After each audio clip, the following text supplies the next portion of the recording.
I don't know if I started or not. Okay. Hi everybody, this is Alchemist2, and I'm back again with another anime review. This is actually the cinematic version of Evangelion 3.3. It's called You Cannot Redo, and it takes place 14 years after the last Evangelion, and Shinji wakes up and he doesn't really remember anything that's happened. He doesn't really know about the third impact or what's going on or the fact that Nerve has been dismantled.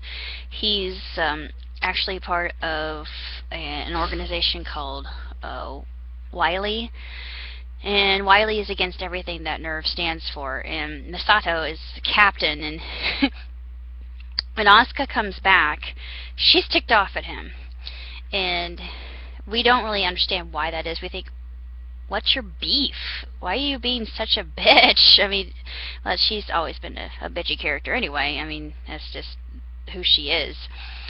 And I've liked Rei Ayanami. I don't know why, but I feel like I can identify with her for some strange reason. I don't know. It's just, I always feel like I could identify with Rei more than I could Asuka. Maybe because I'm level-headed and I follow orders, even though I don't really do well with authority. It's just kind of a paradox. But we learned that Rei Ayanami is actually a clone of the original Rei Ayanami, and she comes from Yui, her mother, and things become rather complicated. You have Kaoru Nagisa, and remember him from the original. He was one of the special children that was created so they could pilot the Eva units. The Eva units in the originals were sentient. They were autonomous creatures and feral in the way that they acted. And in this one, Asuka and her Eva have symbiosis, and it's really freaky because she goes completely wild, and you can see her go into this really animalistic state, and it's freaky. But I really liked it. I love that fact, even though she's a complete jerk. I hate her for that. She's just got so many chips on her shoulders, but we realize that the reason that she's so angry at Shinji is warranted, and there are all these things that occur, and you think, oh no! All about to break loose, and that's basically what happens in the movie, and it leaves it up in the air for the final one. I don't know if they're going to do any others after that, but I think they'll finish it off with a fourth and final cinematic Evangelion. I'm not sure what they're going to call it, but I think this one is my favorite because right from the very beginning you are faced with no holds barred, in your face action, and does not pull any punches. There are a few, if any, very slow moments. One of my favorite moments of the entire film is when Shinji is trying to trust Kaoru, and Kaoru becomes a messianic figure. In the original, Shinji was the Messiah. And you've got all these Christian overtones if you've seen the original, and yeah, I point them out quite a bit, and there are quite a few things that you'll see, and it's a lot of symbolism and metaphor and simile and allegory, and it's very complicated. And what you have to really understand in this one is 14 years have passed and Nerve is completely dismantled. Well, they think it's dismantled. And it's my favorite, even though it's there are a lot of things that happen that you think, why? And it just makes you want to throw something. And I really do like the original better, but there are just so many things about the cinematic version that are just bigger and better, and just unbelievable. I mean, the animation is absolutely gorgeous, and the characters are going through different scenarios that make them more interesting, and you have new characters like Mari, and Mari is messed up. She is just totally screwed up. She's got a few screws loose. She likes death and destruction quite a bit, and I don't know why, but I really liked her. But she shows the more carnal side of humanity. I think she's a prototype for that. I think she is the titular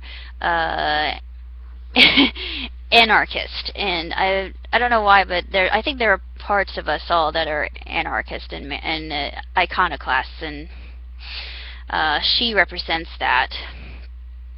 And it's all this Distrata. It is basically Distrata incarnate, and it's interesting. There's a new Ava unit that is created by Nerve that only Kaoru and Shinji can operate. It's a dual pilot system, which we've only seen that one time, and that was in Pacific Rim. So, because anytime you see a mecha, or a mech as I call them, it's just one pilot, and kind of makes me wonder if Pacific Rim 2. I love mechs. I can't help myself. I mean, Matrix 4. Need I say more? Mechas, man, mechas. But it was a really wonderful film. I absolutely enjoyed it. There are just moments where I cried, especially with scene with Kaoru. I'm not going to say what it was, but it brought me tears. I thought, no.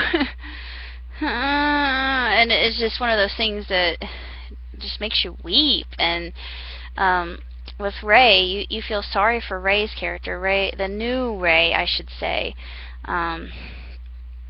You wonder, could anything else happen to Shinji? I mean, his life is hell on earth. It's horrible, but of course he wakes up from this coma, not really realizing what just happened, and the third impact took place, and everything has gone to rack and ruin, and you've got Lilith's children, and Lilith is an important character in this as well, even though she's just there in the background in this particular one. And I'm not going to say what happens with that because it's also very complicated. And Kaoru, of course, tries to warn Shinji before something drastic occurs, and it does, inevitably, with these kind of films. It's everything you wanted to happen, but you were hoping that wouldn't happen. It's kind of like the same thing with the end of Evangelion. If you've seen it, it's the same thing. It's just a different way. You think, oh my good lord, what else is going to happen? But it's you can't look away. It's just one of those things you cannot look away, and it's just unbelievable. But it's absolutely sensational, and I highly recommend it. Even though this is the Malaysian version, it's subtitled really well. I was really pleased with it, and I wish I could get the soundtrack to it because there's a piano piece on it that's absolutely breathtaking. Bum ba da bum, bum bum bum ba da bum. And yeah, I want to learn how to play that if I can. I don't know if I ever will. I would have to have another player, but I want to learn how to play that song.